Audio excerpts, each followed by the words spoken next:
Thank you for joining me tonight in this cold and dreary evening. So it's really lovely that you came out. And before we start, you remember those of you who were here last time, we talked about the Declaration of Independence.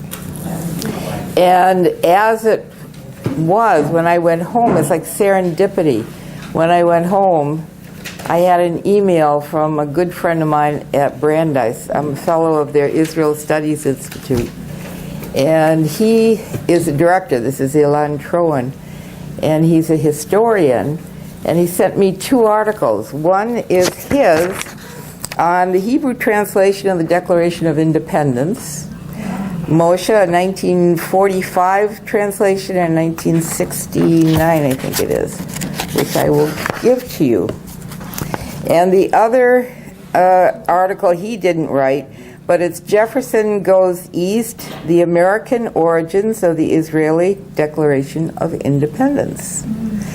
So what I'm going to do is pass this around with a pen, and if you would like an electronic copy, put your email down. And if you don't have an email, then I'll bring a copy to you either here next week or you tell me where, okay? Or I'll send it to you. So, Malka, you can look at the article. My wife wants the English translation. What? It was enough. I remember I don't speak You Yiddish. want to have Spanish. It was the Yiddish translation was the Allah mentioned had Gazel Bazak, which all meant have the same thing, which with a little had other connotation. Yeah. Very interesting. Okay. And I don't want to scare you, but I've got handouts for you. First this is International Holocaust Remembrance Day. So a former student of mine who is now doing graduate studies in Holocaust studies at the University of Haifa, wrote what I think is a very beautiful article that was published in the Times of Israel. So I thought that you would like to have a copy of that. So that's first of all. It's on 2 sides. You can start that around. And tonight we're talking about civil disobedience. And when I saw this article by Simon, I was reminded, maybe Stephen, I'm sure you remember it, maybe some of you remember, reading the exchange between Gandhi and Martin Buber, because Gandhi had written an article in 1938 in an Indian paper that was widely circulated. Buber at the time was living in Palestine, and the article of Gandhi urged German Jews to exercise what we would call civil disobedience, or satyagraha, as he termed it, against the Nazis. And as I hope we'll see tonight, that was, of course, a preposterous kind of proposition. Did you have a correspondence with Hitler, too? With Hitler? Yeah. Stephen, you know? I don't. No, you didn't? Don't blacken him. Is that a rumor? That's how urban legends get started. Okay. Yeah. Jews have a tendency to believe the worst. That's one of our problems. Thank you. The story has it that Buber took 3 months to think over his reply and then wrote a very lengthy reply, which is certainly worth reading, which I don't have for you tonight, but it's not that long. You could actually Xerox it. This is the handout for tonight.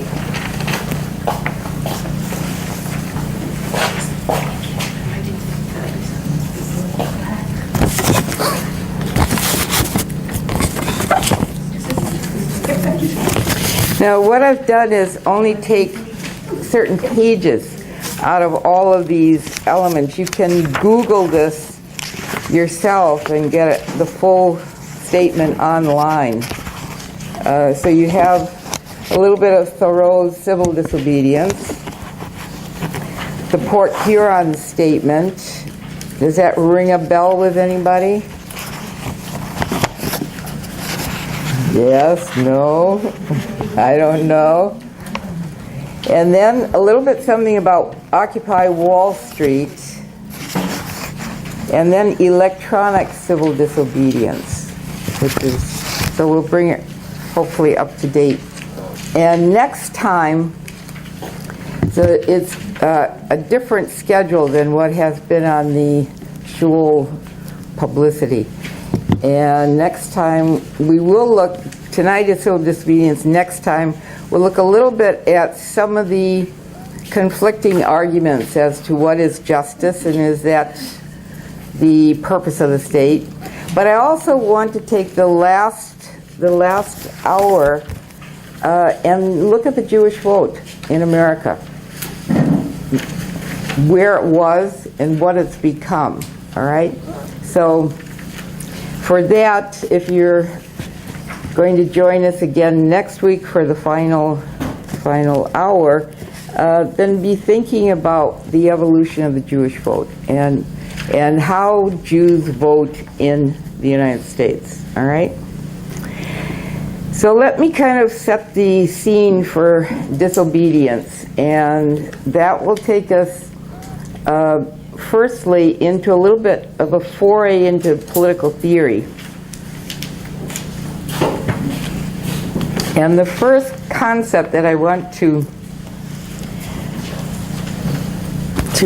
deliver, so to speak, is that Americans have a very ambiguous relationship with the state.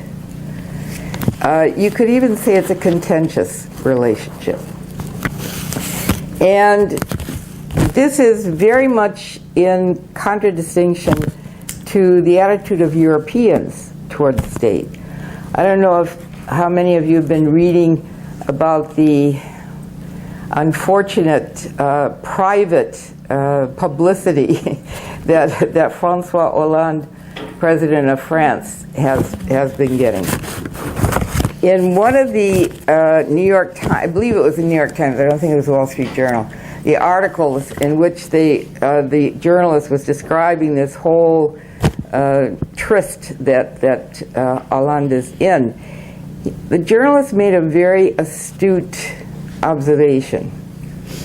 And that is, not only do French not really care that much about the private life of their public officials, but when it comes to their president, they still see in the presidency a kind of monarchical realm, which the private life of the monarch was just off the record. You didn't inquire about it. And so the same thing now with the president of the state. Maybe you remember Louis XIV saying, "I am the state," l'état c'est moi. The modern state is known for its sovereignty, and we used to call the monarchs sovereigns, right? So basically, the sovereignty of the monarch, in this case, which really meant the ability to make law, was tantamount to the state itself. And so this journalist tried to say that the French today, with that tradition, remember we were talking last time about the fact that the United States is an Enlightenment tradition, doesn't have that kind of feudal historical background. So from the French point of view, the notion of the state and the monarch has carried over even into the democratic state of today. Secondly, you could say in Europe, certainly on the continent, the attitude of the Catholic Church is a very paternalistic one when it comes to the state. So between these two forces, the old feudal tradition I am the state, l'état c'est moi. And the role of the Catholic Church means that most Europeans look upon the state as a paternalistic organization. So most of you know that the Europeans, for example, have a much more developed welfare state than the United States does. In France, too, I've always felt that the French are really our competitors in terms of a democratic model, because while we followed the Englishman, John Locke, the French followed Jean-Jacques Rousseau. And Rousseau had a very, what we term organic concept of the democratic state. Namely, it was an emphasis on the whole community, not on the individual, but the whole community. And Rousseau was going to talk about the general will. No one knows what he meant by that, but that's neither here nor there. So what you find in Europe is this very state-oriented society. In the United States, I'm going to pick out two forces that I think are very important in terms of our ambiguous attitude toward the state. The first one is the common law itself. The common law of England is to be differentiated from what we term the code law of continental Europe. In 1066, just to make a very brief historical setting, in 1066, when the Normans conquer England, they make a very wise decision. And that is to stabilize the realm, which is included in England at that time were a variety of tribes, the Angles, the Saxons, the Picts, the Celts, etc. So to stabilize a rule over that, the Normans decided to gather up the customs of the realm. And they sent out justices of the peace to bring together these bodies of law, if you will. They were compiled into something that was called the Domesday Book. And we see from the very earliest beginnings in England that the common law, which is often called customary law, which operates according to precedent. Some of you are lawyers here, so I'm not telling you anything new. The precedent setting means that historically, when you look back over English constitutional history, for example, you see a kind of a negotiation process in terms of the rights of the people, however that's going to be defined at any one particular moment. I'll clarify that in a minute. With the governing bodies or the governing persons. So Magna Carta comes to mind, 1215, where you had feudal greater barons saying to King John, hey, wait a minute, we're not going to pay our taxes if you keep going into foreign wars. And because these were still Norman kings, if you don't stay home once in a while. So English constitutional history is a series of these kind of negotiation processes. And what we see is that historians claim the common law, therefore, at a very early point in English history, creates the concept of constitutionalism in government. And by constitutionalism, we don't mean that a state just has a written constitution. No.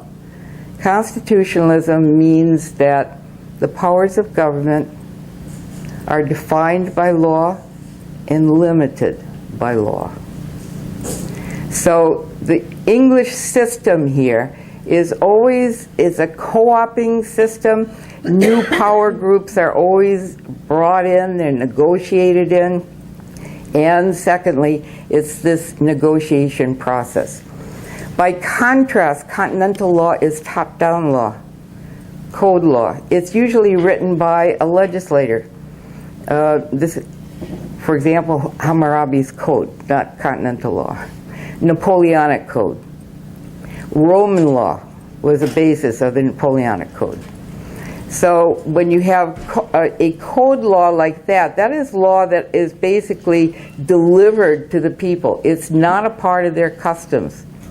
It's not a part of their everyday life.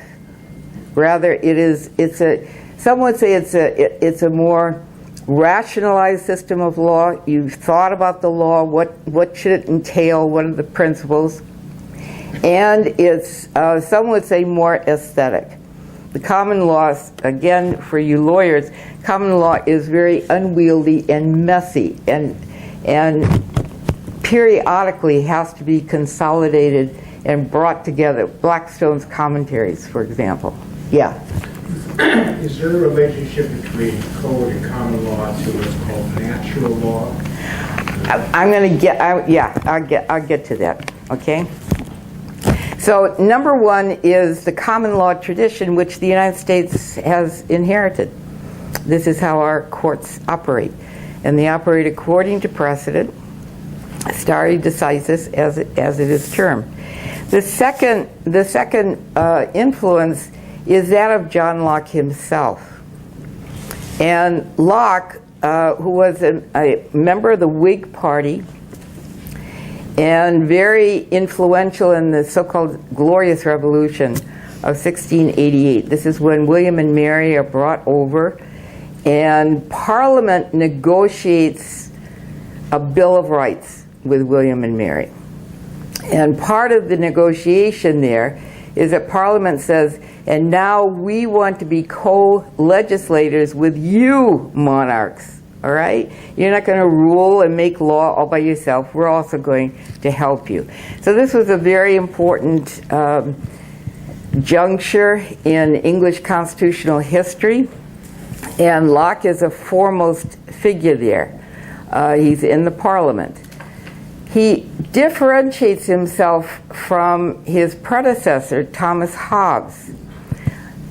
In terms of the state of nature, Hobbes had argued, he tried to build a construct. What was the human being like before any kind of political organization? And Hobbes depicts a state of nature that is nasty, brutish, and short. Why? Because human beings had to struggle for survival, and therefore, in the struggle, there's a belligerent atmosphere in the state of nature, generally speaking. And Hobbes uses this to justify, therefore, a Leviathan state, a very powerful state. So we see that Locke, takes an entirely different route. He's going to argue that man is by nature a nice guy. He's got a very benign nature. Oh yeah, he'll get into squabbles, but nothing terrible. And the state of nature for John Locke is, quote unquote, inconvenient. It was a pain in the neck to have to do everything all by yourself. He said, you had to build your own house, you had to get your own food, you had to sew your own clothing, and you had to be your own judge. If you got into a dispute, you were the one that had to somehow get it settled. So Locke argues it was much better to think about building a state. A state was a kind of a division of labor. You're going to do this, you'll be the lawyers, you'll be the courts, you're going to be, the executive, we'll be the parliament. The division of labor in terms of the economy. And therefore, what we find with Locke is the theoretical basis, obviously, for the democratic state. You can't have a democratic state with Thomas Hobbes's viewpoint of the human being. Why not? That he's warlike, that state of nature is nasty, brutish, and short. You can't build a democratic state on that kind of a theory of human nature. Anybody want to venture? Why not? No giving compromise. No giving up. 100%. 100%. Sort of like the 2 points. Yeah, okay, all right. So what you had to do is, the formal term here, you had to get a different ontological base, a different understanding of the nature of man for the democratic state even to be conceptualized. And what we see, therefore, in Locke, first of all, the state is a convenience. It's a division of labor. And very importantly, Jefferson is going to amend Locke's idea of life, liberty, and property. Jefferson's going to talk about life, liberty, and pursuit of happiness. Why did Locke emphasize property? Because at that particular moment, 17th century, private property is having to be justified. And see if this sounds familiar to you. Locke raises the question, if God gave the earth to mankind in common, what allows him to take a portion of that earth and call it his own?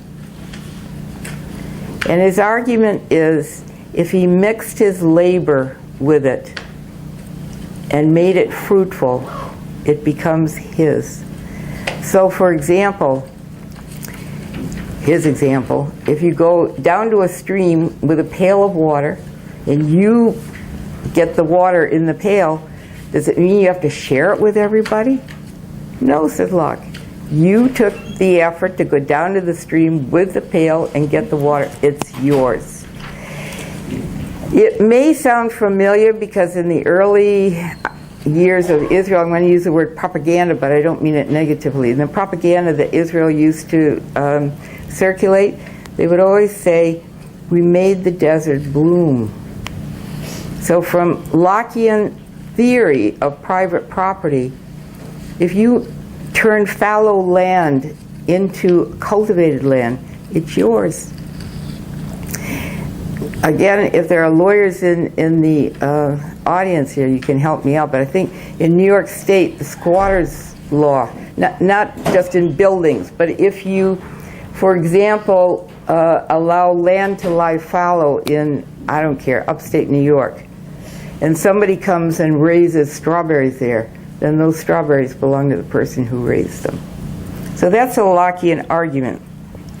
And the assumption on the part of Locke is that the state has to operate for human welfare. All right? And he was interested in limited government, obviously, as a Democrat. Now, next point. The democratic state gains its legitimacy in the state of nature. Locke pictures that human beings come together, unanimously make a decision to build the state. John Rawls of Harvard calls that moment the original position. The state becomes legitimate because you and I, our forebears, agreed to build the state. In other words, to leave that state of nature, to give the state power, if you will, sovereignty, if you will, and therefore to be ruled by that state. But what about you and me? Did anybody come around and ask you if you're in favor of the state? Nobody asked me. So the question is, where does our political obligation derive? Why are we obligated to obey the laws of this state when we were not in the original position? Everybody follow me on that? Okay. And Locke argues you give your tacit consent, as he puts it. How do you give your tacit consent? You vote. You make a living. In other words, you have a job, and so you earn your living. And you continue to reside in the state. So if you do that, then you are consenting to the way in which the state operates. If you don't consent, you should leave. It's a kind of a rendition. The Rambam asks the question, You know, what happens to the good person in the evil city? And the answer is you should leave. Because the assumption is the society around you will influence your behavior, right? Next point.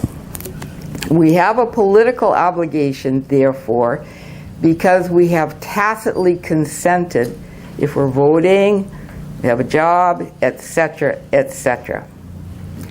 And the next point of that is we assume that the majority that will operate in this democracy, in other words, that the laws made by the majority decision, that majority will have exercised right reason. You'll see that all the early Americans and all the Enlightenment democratic thinkers, they're always talking about right reason.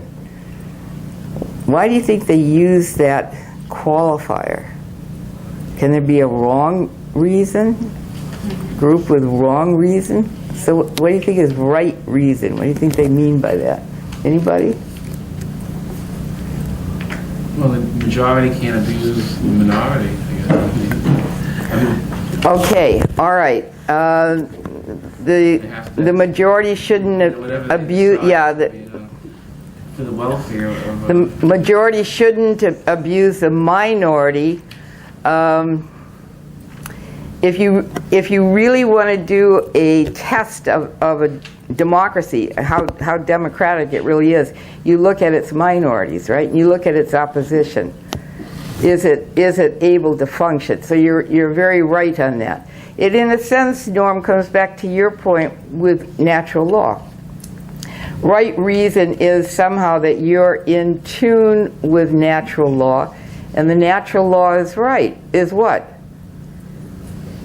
When you looked at Jefferson, it was the natural law was life, liberty, pursuit of happiness, etc. In other words, the ethical principles that we were bringing out in terms of the American Declaration.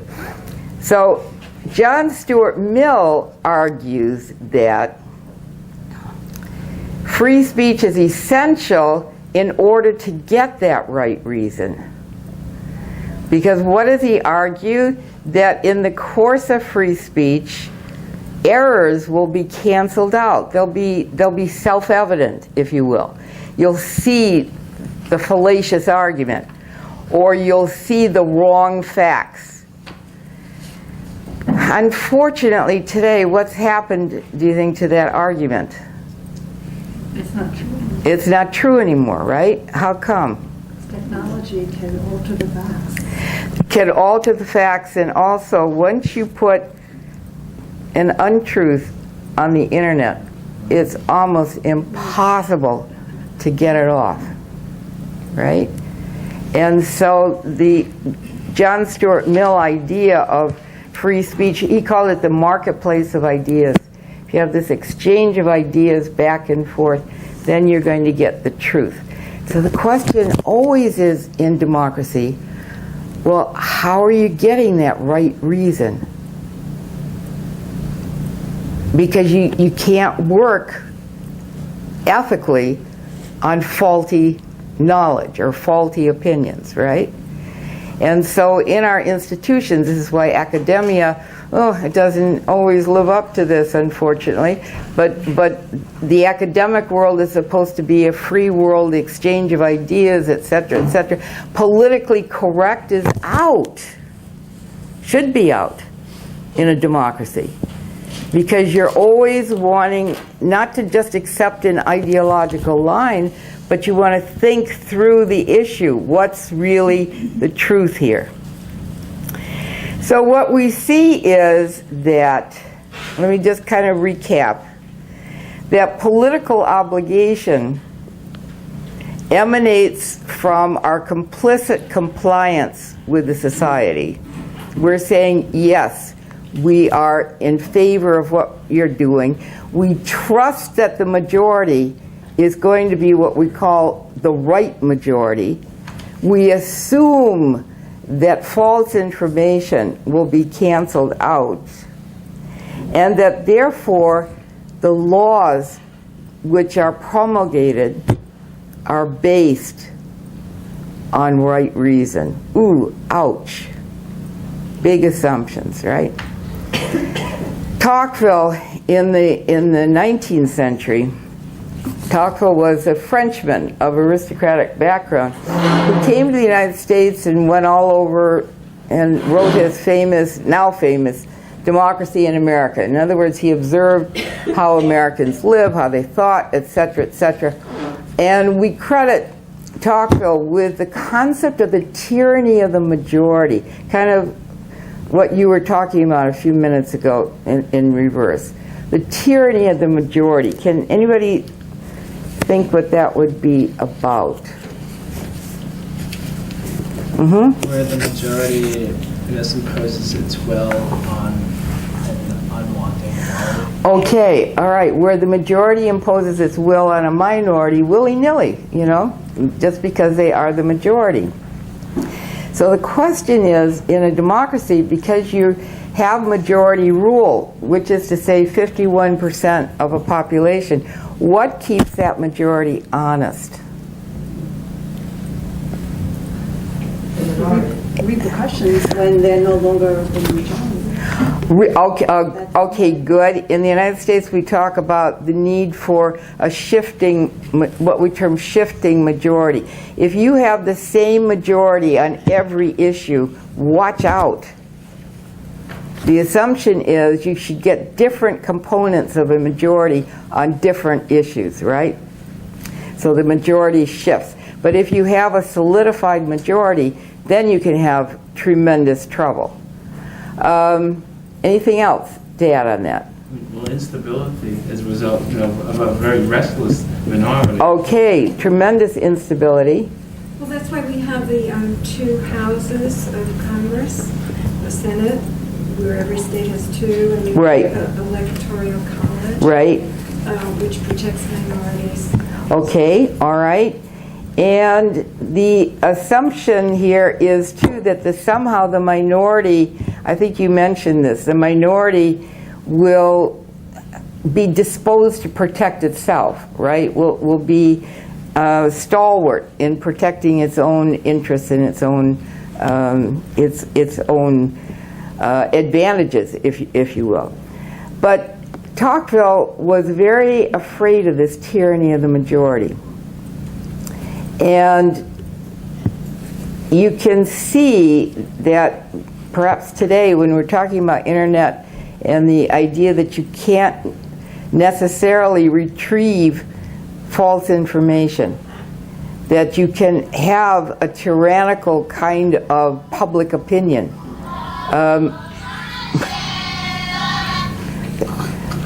That was nice, Norman. Have you got more? Uh-huh. That was the internet intrusion. That was the internet intrusion? Okay, all right.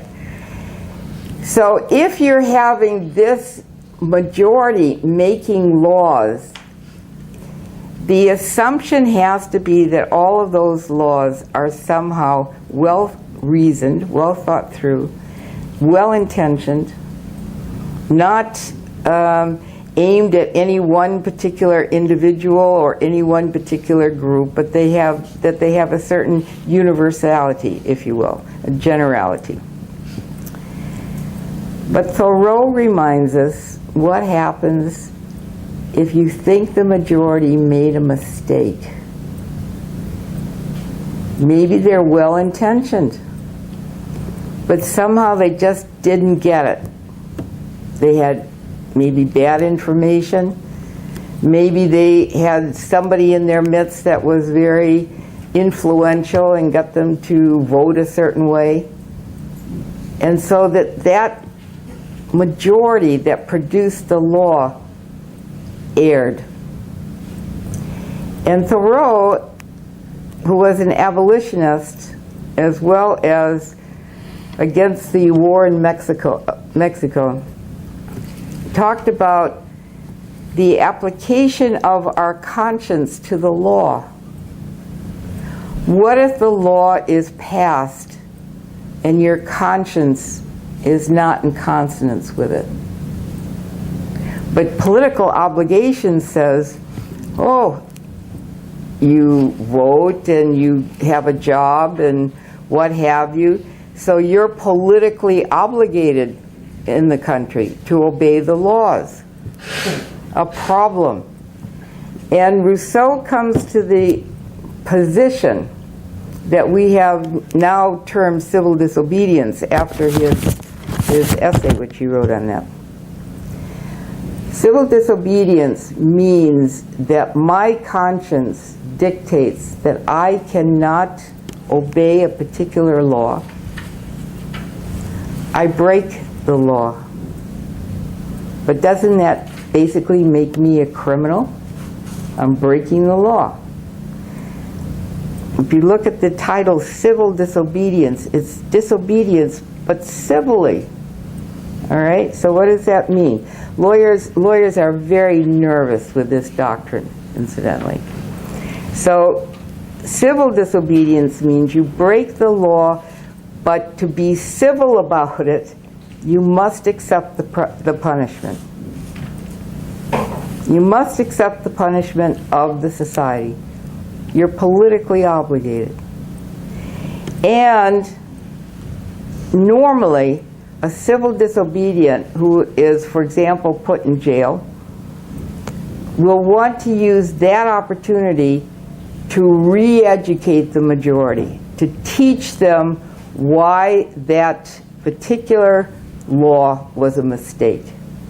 So, for example, Martin Luther King writes his letter from a Birmingham jail. And he writes it to a number of white pastors. You know, it's a beautiful document, which if you want, I can bring it in next time. But the civil disobedient idea, again, is walking a very thin line. You break the law, you take the punishment, and you try to convince the majority of the error of their ways. That they will rescind the law, they will change and have a new law. Is that why Socrates was willing to drink the hemlock? Well, yes. Normally people say Socrates is the origin of civil disobedience. I don't entirely agree with that for this reason. Socrates didn't really think he was breaking the law. You know, the Democrats, the Democratic Athens said you're breaking the law. What you're doing is corrupting the youth. And I think it's in the Gorgias where Socrates is put on trial. The Credo, I'm sorry. And he says to the court, if I'd been in a different city-state and I had a little more time, I probably would be able to convince you that you're wrong. So that was the civil disobedient era. His students, as you probably remember, his students came to the jail with a horse and said, get away in the night and go to Sparta. And he said, no, I'm not going to do that. This is democratic Athens. So in that sense, it's civil disobedient. It's democratic Athens. I'm going to, take the punishment that they mete out to me. But when you read in the Credo, this idea, gee, if I'd been somewhere else, I wouldn't be in this dilemma. Or if I just had more time, I could convince you. Because it was a very fast trial, and that was it. All right, so civil disobedience is a very precarious kind of doctrine. And the United States, unless you want to say Socrates invented it, the United States really has popularized it, if you will. I did a lot of work on Petra Kelly, who was the head of the German Greens Party. And she grew up in the United States, or she didn't grow up here, I shouldn't put it that way, she went to college here. And it was during the time of the Civil Rights Movement. She was so taken aback by the civil rights and civil disobedience. She said, in Germany we know nothing of that. And that therefore she wanted to take civil disobedience back to Germany. Again, European mindset, the law is the law. And civil disobedience is saying, you know, maybe the law isn't sacrosanct. You have to see, all right? The civil disobedience doctrine, which you saw obviously with Martin Luther King, think of Rosa Parks. You know, Rosa Parks gets on the bus and they tell her, you're to sit in the back of the bus, you're black. And she said, I'm going to sit in the front of the bus. All right? It was a civil disobedient act.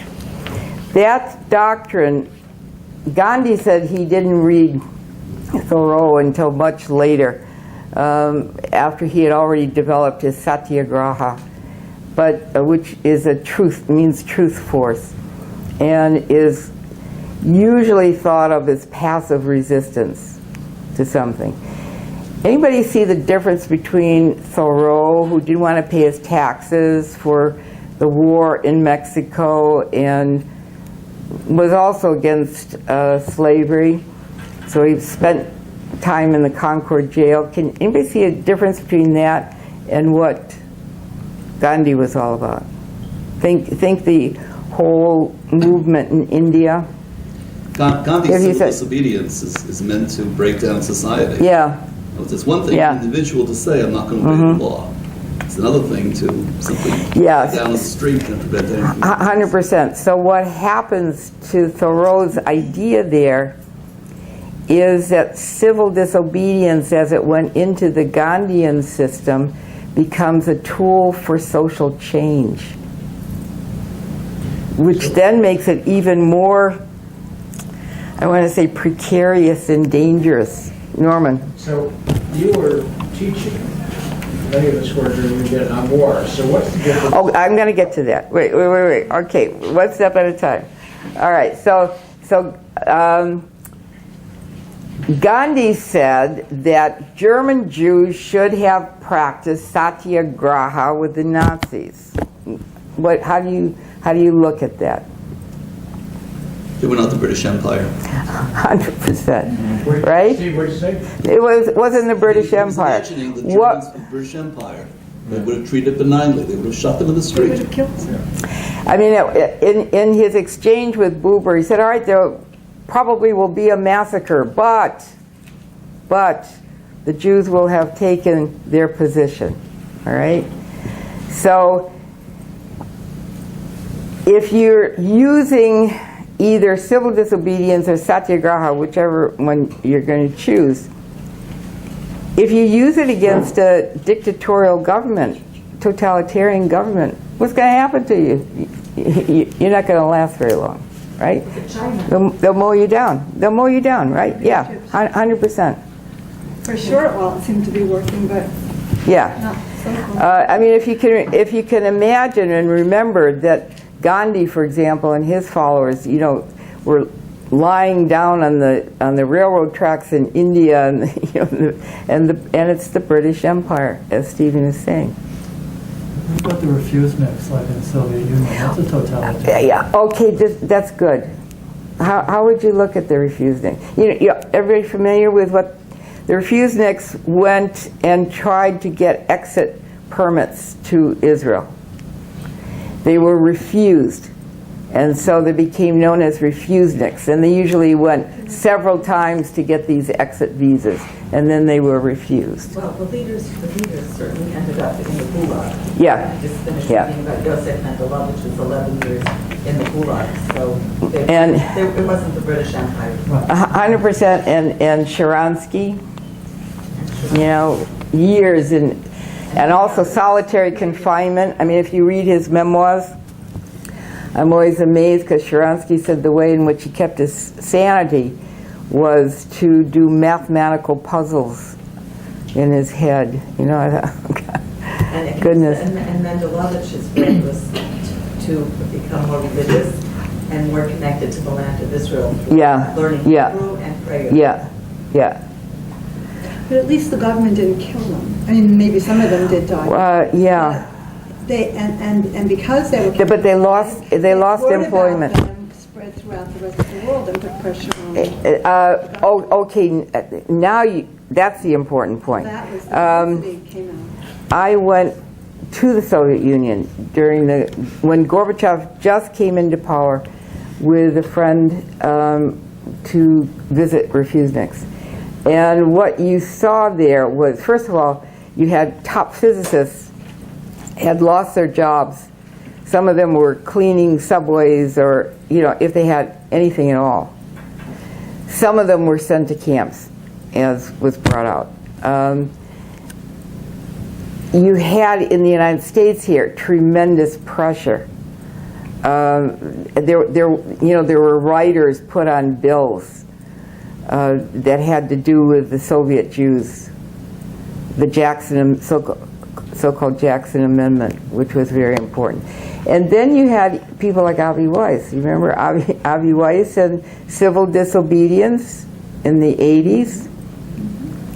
Right, he chained himself to the UN. He changed himself, and this is what I wanted to come to. Usually now, if you're going to be a civil disobedient, and we're going to look at Snowden, I don't know if he is one, but that's for you to decide.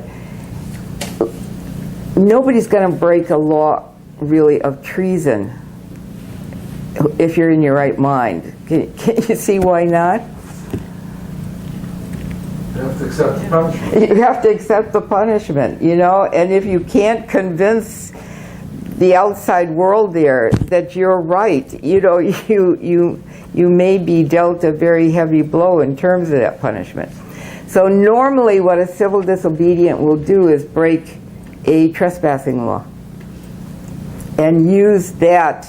This is what Avi Weiss did very, very often, chaining himself to the Isaiah wall or whatever the case would be. And then you're hauled into jail for trespassing, but not for the real thing. And you use that opportunity to try to publicize your position and to get public awareness. Yeah, Norman? I'm always troubled by this because, Isaac says I'm a taxonomist. I like classification. So on one hand you have Thoreau, who's a wonderful writer and didn't pay taxes. Yeah. On the other hand, you have people, you'll go there in the Vietnam War, who either tore up the draft cards, all right, so let on the other hand, you have terrorists, like Senator Bevan, who would bomb. Right. That's all civil disobedience. No, it isn't. No, it isn't. Now go to your Port Huron statement in the handout. Okay. And also the Occupy Wall Street. So how do you define civil disobedience? Well, wait a minute. Wait. The SDS and the Students for a Democratic Society, the so-called New Left students, never called themselves civil disobedience. They were radical disobedience. Radical disobedience. So what's the difference? What happened when New Left students occupied a building and the police came? Did they say, we willingly go into jail? You can, lock us up because we occupied this territory, this building illegally. Did they do that? No, it was not. No, they wanted amnesty. They pleaded for amnesty. Right. All right? So if you look at the Port Huron statement, I've only Xeroxed a couple sheets of it. And then they Occupy Wall Street. What's the different feeling in those documents from, let's say, Thoreau? What do you see immediately when you start reading this Port Huron statement?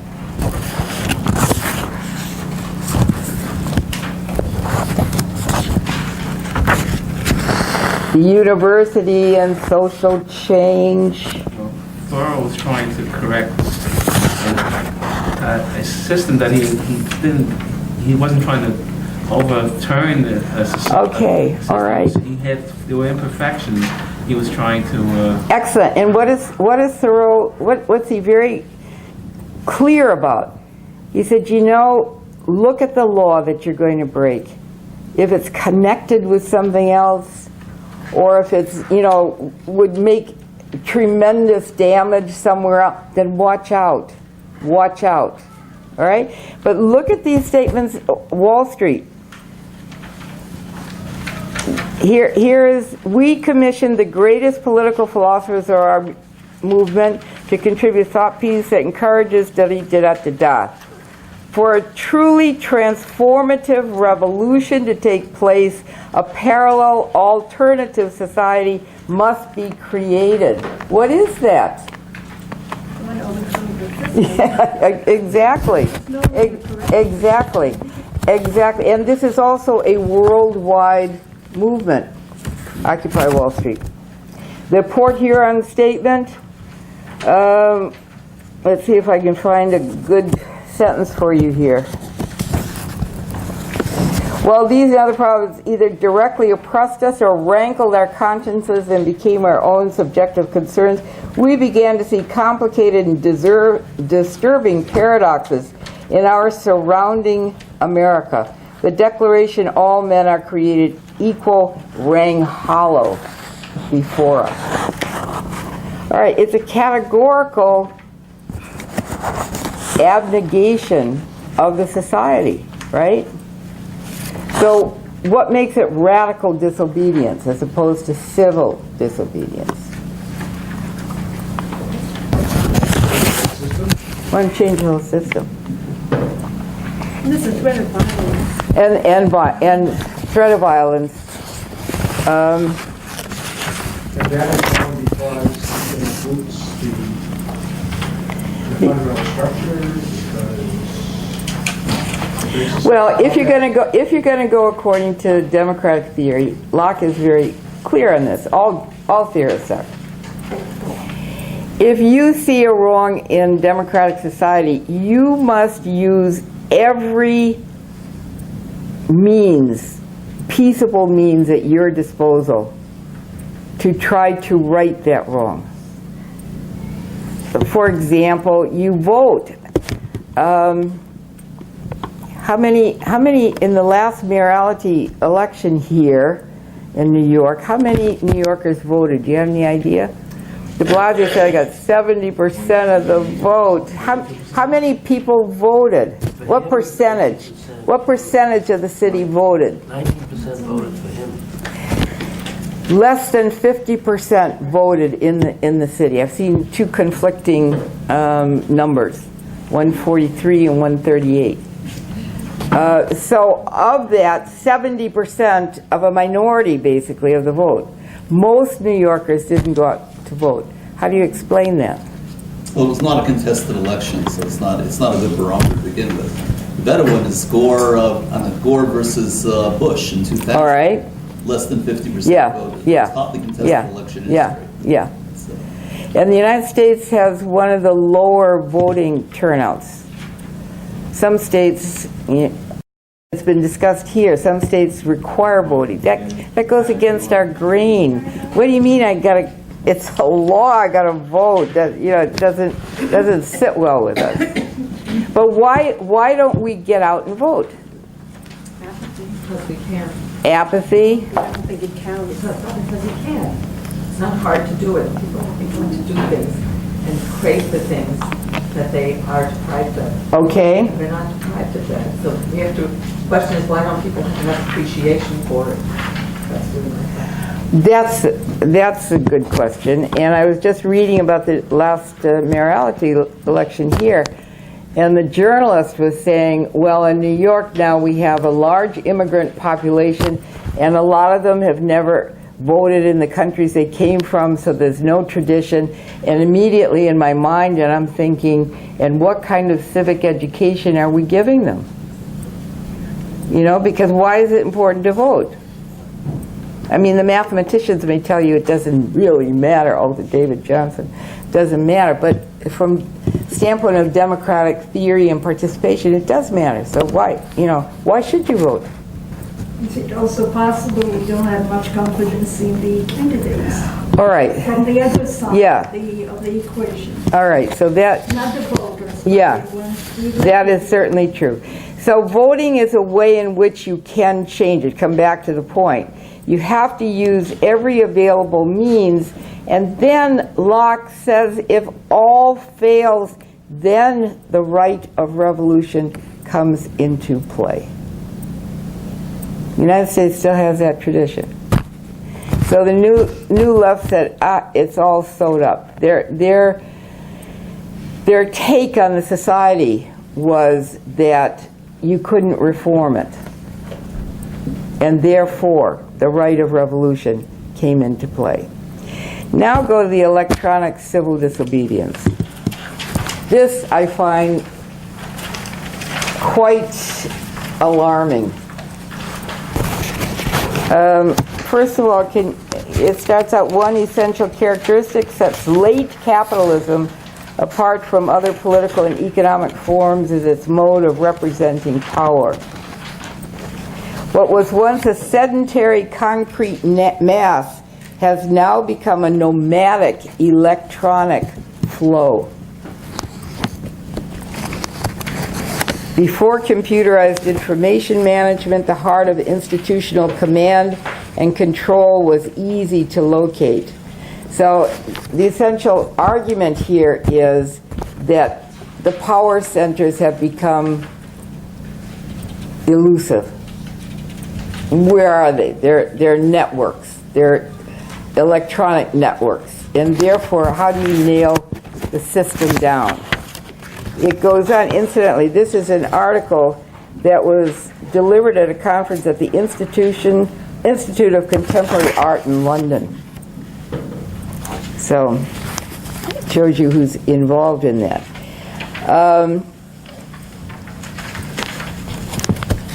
The hackers. This article argues, who is attempting to hold the gate open? This is perhaps one of the saddest chapters in the history of resistance in the U.S. Right now, the finest political activists are children. Teen hackers work out of their parents' homes and college dormitories to breach corporate and government security systems, etc., etc., etc. This is Clockwork Orange. Yeah, exactly. Yes, 100%. Oh my God, this is the droogies. Yeah. And this is only part of a whole article that is really quite alarming to read. Yeah, it is. It is. So the question is, from civil disobedience to radical disobedience to electronic, and they call it civil disobedience. And the major argument in the electronic is the networking of power, the power flow. So it's in this context, I think, one has to look at Snowden, and I'm curious as to how what's your attitude toward him and what he did. I hope that's your hand up. Yeah, I don't think it's hacking starts out, from what I recall, as a highly amoral enterprise. And to be a world-class hacker, you don't need an education. So accomplishment is available at a very young age, simultaneously at a very sophisticated level, and the act itself seems completely neutral from a moral perspective. Interesting. When people start to break, at the beginning, when people start to break in, it's that part of the culture. My guess is that as all of a sudden the consequences of breaking in and all of that become serious, then all of a sudden afterwards comes a layer of moral propriety is now, or moral sanction is now put on top of the practice. But when it starts out among the hackers, when the kids start out, oh, it's just a thrill of the chase. It's the thrill of the chase. They're not going down the system. It's a question of who can get in, who can break into where first. That kind of expertise and ingenuity is so available. They're not thinking moral issues. Down the road, Down the road, all of a sudden, some guy hauls them into jail for a while. So two things happen. Either they then create a moral cover, or the company that they hacked into hires them. Interesting. And that it's interesting, huh? demoralizes the Yeah. whole, and that kills the whole morality issue for this kind of behavior.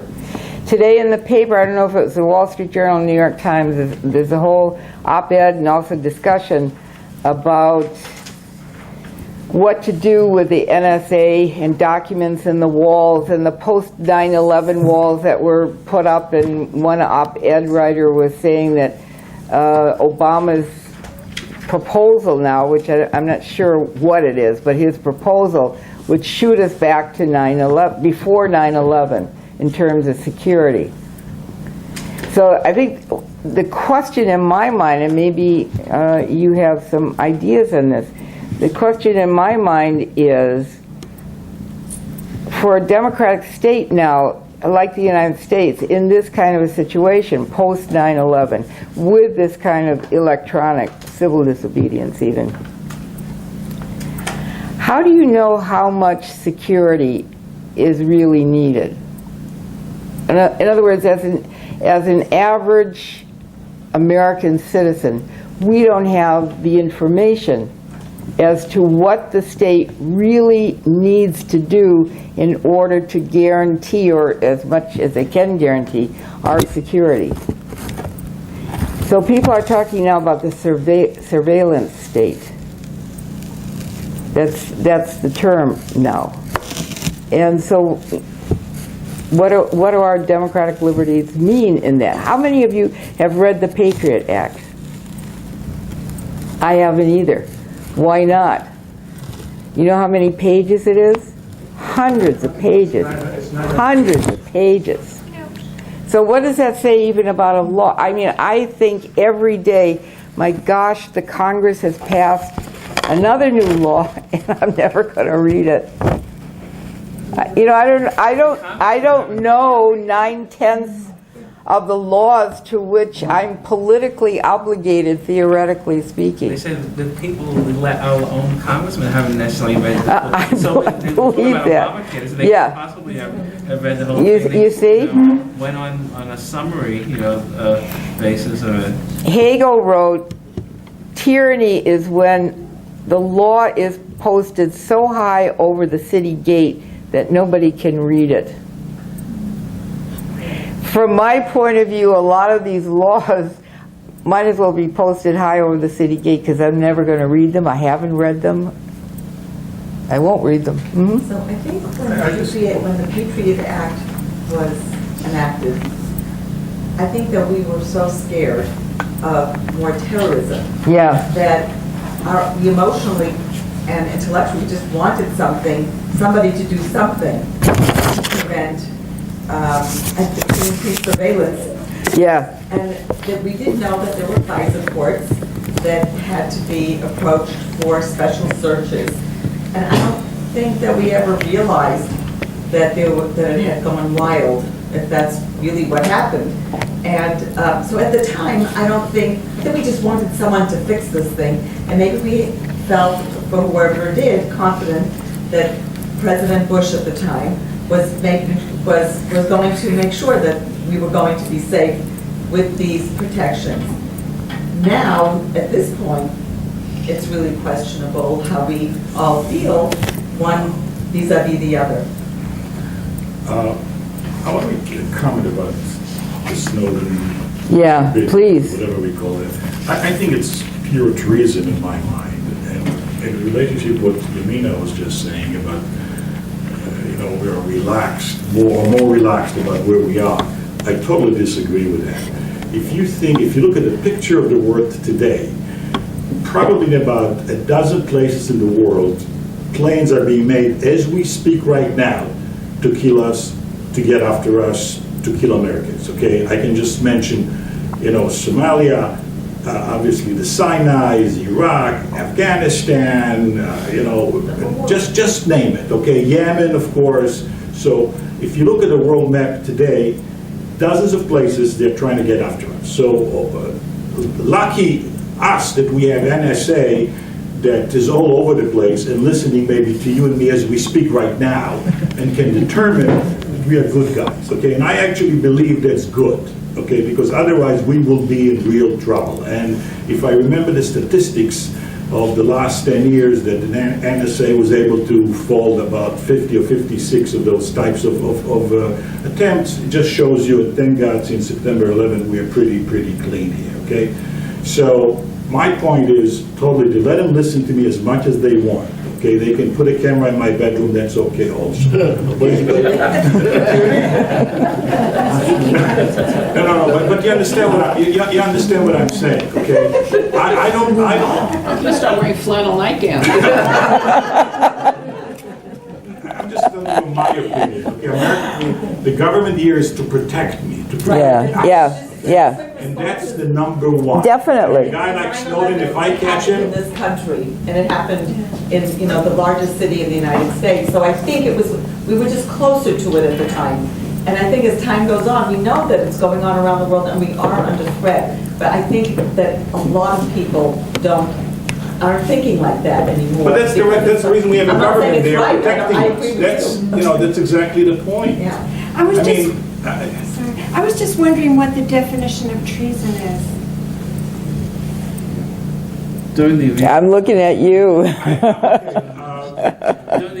What happens right now? Yeah. Released. He obviously released state secrets. Okay, how we are performing the espionage around the world to protect ourselves. This is absolutely treason. We put this guy in jail. What's his name? Pollard, right? The guy that was released for the Israelis about 30-some years ago because he gave the Israelis some 2 or 3 bags with plans of whatever, submarines and so on, which does not even come close. He endangered the lives of American agents. Who? Pollard. Oh, right, exactly. But I'm saying Snowden... That's treason. That's right. But I'm saying Snowden probably did much worse. He may have. That's what a court of law to do. Right. So that's my opinion. 5 more minutes.